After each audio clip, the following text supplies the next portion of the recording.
So you ready to go? Okay, so I'm looking this way or at you or the matter? Look however you want Whichever. to look. All right. Just don't look that way. Right, yeah.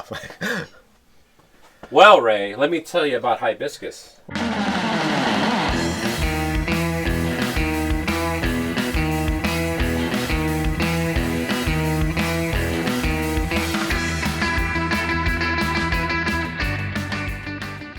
Hi everyone, this is Ray, or some of you might know me as Tiki with Ray, and today I am back with my good friend Tom, and we're going to talk about an ingredient that could be used in tiki drinks that you wouldn't necessarily think that could be used. And what is that ingredient? Well, today I thought we'd play with hibiscus. So what exactly is hibiscus? Hibiscus is a tropical flower. You can find it in dried form, like a tea. Yeah, that's what I would actually make tea out of. You can also find it as a snack food. There's some places that, like Trader Joe's in this case, that sell it. What? Yeah, it's got impregnated with sugar. So you can eat that? You can eat that. You can also make great garnishes out of it too. Can I have one now? Sure, go for it. So you can just eat this? Yes. Hibiscus is very, very sour. It's also very brightly red. So it adds a dramatic color to a drink, should you choose to use it. And it adds a very, very definite tart flavor that's all its own. Absolutely, yeah. So it's interesting to play with. No, this is and I like, kind of like having lab nights here and messing around with stuff and see if I learn anything useful. Is that why it was used in some of the tiki drinks? Because it is a tropical... I think so. Well, B.G. Reynolds used it as grenadine, and I suspect he uses it because it actually lends more of a red color to a mixer than pomegranate juice does. Yeah. And a pomegranate has to be there. But if you want that bright red color, hibiscus does contribute that. So how exactly do you actually make a tea or a syrup? How do you make this? You make the tea first. You make it as a tea. Yeah, and for the recipes that use tea, and usually if you're looking at those, it's going to be like vintage punches from the days of the sailing ships when they use a strong black tea or gunpowder green tea or something like that in a big vat of punch to serve a bunch of people. Green and black teas they're astringent. They tend to counter the sweetness in something. So you actually have to add more sugar to something containing strong tea because it sucks some of it up. Wow. Okay. No, non-technical terminology there, but it sucks it up. Yeah, well, yeah. You have to. It's like did I put sugar in that? Well, it's like I can't really tell. Okay, I have to add more sugar. Yeah, I gotcha. But hibiscus is different. It doesn't have that astringent quality that say black tea does. Yeah. But it is, as I said, very, very tart. So a simple syrup made from it is going to have a sweet sour pull and sweet sour at the same time. Yes. Okay. So you have to, if you want your drink sweeter, though generally I don't, you have to add more of the simple syrup to get it sweeter because the hibiscus in there is kind of doing this with it. Interesting. Push me, pull you action. So first you literally make a tea. Yes, you make a pot or you make a couple cups of maybe strong tea. Let it steep a good long time. Tea and water. Yes. Okay. Yeah. Dry hibiscus leaves, not these. No, not those. Not those. And water. Make strong tea. Let it sit for a while, and then strain out the dry material, or what was the dry material. Your leaf bits, flower bits. And then you take that, and most simple syrup recipes are 50-50. It's half water, half sugar. So what do? All you do is you swap in half the water for the tea, and it's half tea, half sugar. Same thing. Oh, really? Yeah, same thing. Oh, okay. Just a little different tweak. You can do it the other ones too. I've done this with black tea as well. I made black tea simple syrup. Black tea simple syrup? Yeah. Wow. Does it taste good? Oh yeah, it does. Wow. It depends All where right. you put it in, of course, but And again, you end up probably adding more if you want your drink a little sweeter because it's got black tea in it.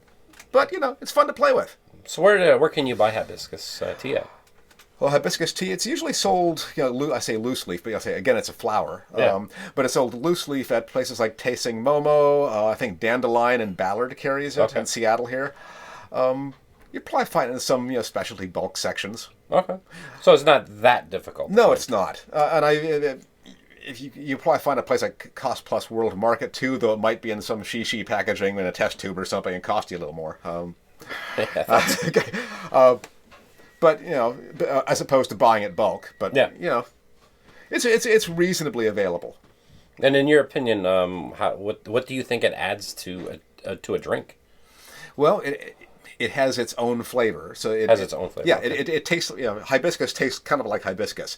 It adds that flavor. It adds a tart element, so Yeah. you get some sweet tart complexity, and it, of course, adds a brilliant red color. Will it overpower the drink, or is it more of a subtle? It's more subtle. It is subtle. As long as you don't really pour it on, it's not like allspice dram or cinnamon syrup where you put in a little too much and that's all it tastes like. Yeah, now it's allspice dram and rum. Yeah. It's cool. So let's have a couple drinks. Sure. What's going to be the first one you want to make us? Well, there are relatively few drinks in the books that use just hibiscus syrup. So, like I said, this is if you want to experiment at home, just making up your own mixers for fun and not so much profit. Yeah.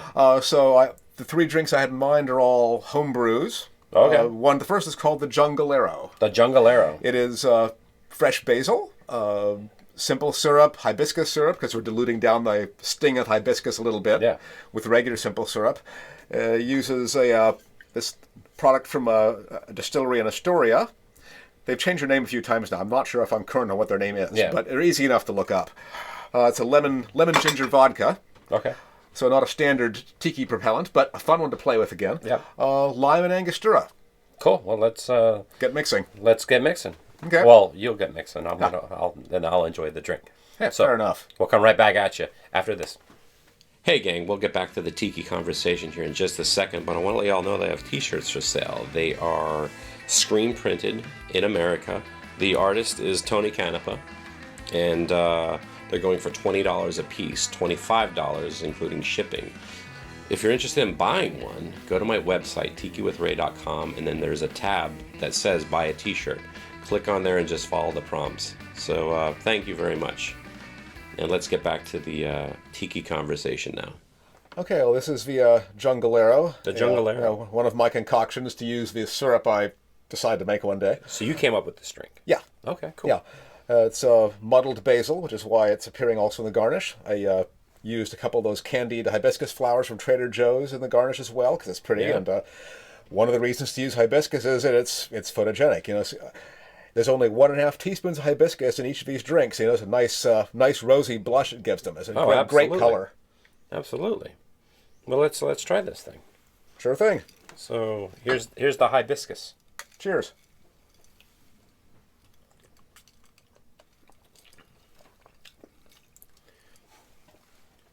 Oh man, this is incredible. Oh, well, thank you. It is really good. And I'll be honest with you, Tom. I had no idea what to expect with this drink, but it's refreshing. It's really refreshing. Thank you. That's in part the hibiscus at work. That tart little. There's a little bit of a bite, but it's very, very subtle. But overall, the drink is really, really smooth. Yeah. Yeah, I was pretty happy with this one. Man, and this is a drink that you came up with. Yes. Wow. And it's named for a Les Baxter song, the Jungalero. It's, one of his jazz numbers, like in the Blue Jungle vein of things. And the thing I realized too is just like when you bring the glass up to your face, you can smell the basil. Yes. Well, that's also why I put the sprig of basil there, is because the aroma it adds to the glass as you move in to have a sip. That's incredible. Oh, thank you. I'm glad you like it. Yeah, I'm blown away. Yeah. And I was expecting, like, when you talk about a tea, I'm thinking, oh, that's going to be like this dark tea taste, but not at all. And this is the actual. Yeah, that's the bottle's co-opted from something else, but that's how you're like running out of. Yes. Hibiscus. Hibiscus is a long word. Then I wrote smaller. But yeah, that's great. Yeah. Yes, it's and that's literally simple syrup made with hibiscus tea instead of water, and the color is fantastic. It's what you wish pomegranate was, and pomegranate's kind of brown if you use the natural stuff. So yeah, different flavor though. I wouldn't switch one for the other. I like my pomegranate where it is, and hibiscus and something else. Yeah. Anyway, what's gonna be the next drink we're gonna do? I was thinking, this one, as I say, I forget how I spun this one up exactly. The next one's a derivation. There's an old school drink called a lion's tail, which is essentially it's like a pre-tiki bourbon, not rum based tropical. So I took the lion's tail, Yeah. and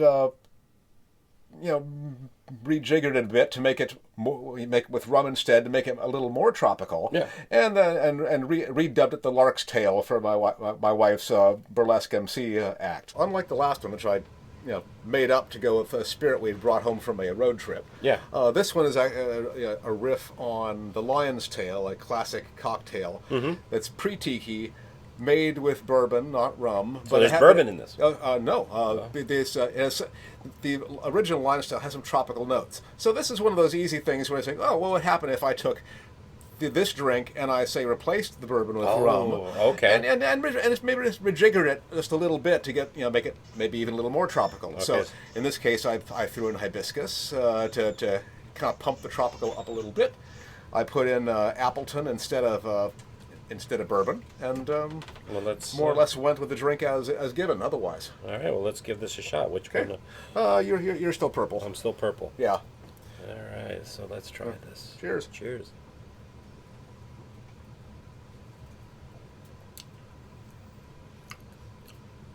Oh, this is good. This is spicier. Yes, and that's the allspice dram going. The original has a bit of allspice in it. Yeah, all right. About as much as is advisable to my thinking, but... So after I took the second sip, I definitely noticed the hibiscus. But it's more of an undertone. Yes. Than as opposed to the first drink that was more prominent. Yeah, it's an up drink with bolder flavors. And at first, the bold flavors are mostly a taste. And as you kind of settle into the thing, it develops more. And this tastes like a Don the Beachcomber drink. Yeah. Totally tastes like something that he would make. Mm-hmm.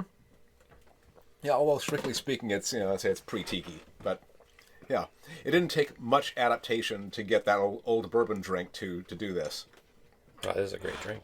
Completely different than the other one. Oh yeah, not a bit alike, but just as good. And what's the third drink we're gonna have? The third drink is another one of my concoctions. So not a riff on an existing recipe like this. The Pinatubo is a drink name. I was hoping I'd make something to go with it. So this is just sort of spooling something up to go with a gigantic Philippine volcano. All right. So let's onward and forward. So for this last drink, we got some fire going on. Yes, indeed. Look at that. Yeah, and this. And this is because the wife said, I want you to make up a drink that you can call a Pinatubo. So this is supposed to be a big volcano bowl drink. Since Ray and I are not probably drinking for 4 people on a single beverage, I made a half drink and split between 2 glasses and kept the garnish. Speak for yourself, Tom. Yeah. Well, I will drink this. It's been done before, but it's not been a good idea every time. Is any of these things good ideas? No, not really, but it's fun. So so what's all in this drink? The Pinatubo, that would be freshly squeezed OJ, lime, hibiscus syrup again. Interesting. Homemade ginger syrup. Oh. Lemon Heart 80 proof. Appleton Jamaican rum, light rum, and some Angostura bitters. Well, let's try this drink. Okay. So don't burn your eyebrows off. I guess we should blow them out before we go, right? Probably. I don't know. I can get longer straws too. No. I like my eyebrows.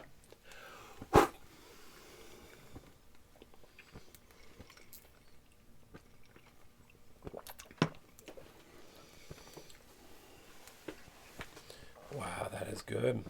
It's very citrusy. Yes. This is good though. A little more along the Planter's Punch style. When you were saying the orange juice, I'm like, oh, here we go. But no. Yeah. This tastes great. The orange juice has to be kept within bounds. It's got. But you know what? But this hibiscus again is more of a presence. Yes. It's a background. It's not overpowering. It's a background note. It's actually the only. No, that's not correct. Homemade ginger syrup is in here with hibiscus. So you have hibiscus and ginger paired again, which I did in the Jungalero as well. Only the ginger was in the flavored vodka. So this is actually really smooth. This is a smooth drink. That's good because it's really strong too. And I can see myself drinking this very, very fast. Well, the very first drink that you made, there was definitely a bite to it. Yeah. But this is actually really, really smooth. Yeah. The first drink has the tart is got a little more of a sting. Like I said, this is a little more Planters punchy. It's potent, but it's got nice balance of syrups and a good hit of citrus to kind of make it all go together, and 1 dash Angostura bitters to kind of make what's it, the Big Lebowski? The carpet pulls the whole room together. Bitters doing their usual job. They kind of help and just kind of weave it together in a nice.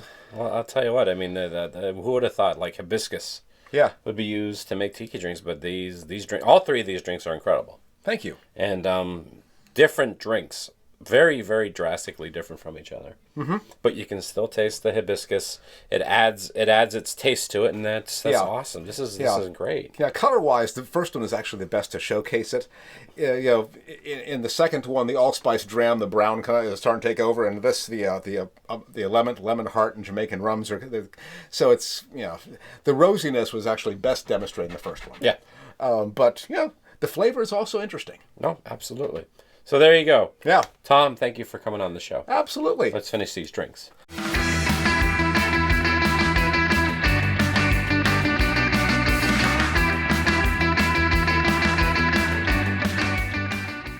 Hi everyone, this is Ray, or some of you might know me as Tiki with Ray, and today I am back with my good buddy Tom, and we're going to talk about a special ingredient that can be used in tiki drinks, but not often. But, well, what is that? That'll happen up there. You all right up there, Jeannie? It's okay. Yeah, cut! All right. Hi, everyone. Hey, gang. This is Tiki with Ray, and I just want to say thank you very much for checking out my video. I hope you enjoyed it. And if you want to see more episodes, click on the subscribe button. And if you liked the video, give it a like. That would mean a lot to me. And if you have any comments or suggestions, please leave a comment in the comment section below.